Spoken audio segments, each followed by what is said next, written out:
Nežinau kaip jūs, bet šiandien mano artima aplinka labai didelį dėmesį skiria ChatGPT atsiradimui ir labai daug eksperimentuoja.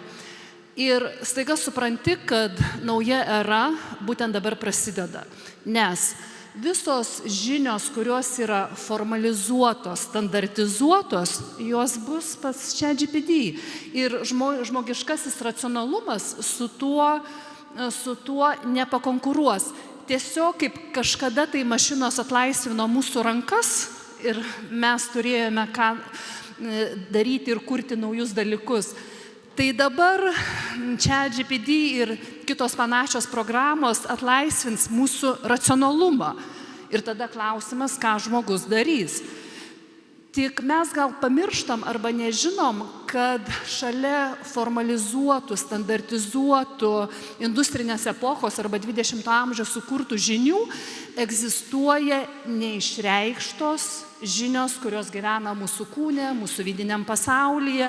Dažnai tai yra žmonėse vadinama išmintis, kurioje apsijungia patirtis, žinios, patyrimai, refleksijos. Ir būtent šiandien man ryte atėjo mintis, apie ką tas renginys. Nes daug dalykų mes galime dabar rasti internete ir mums nebūtina jų susirinkti gyvai.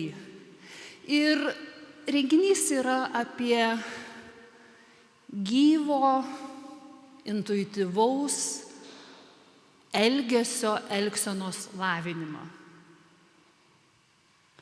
Nes būtent tame slypi tos neišreikštos žinios, kurios gyvena mumise, ir dėka jų mes būsime visada keletą žingsnių toliau negu dirbtinas intelektas.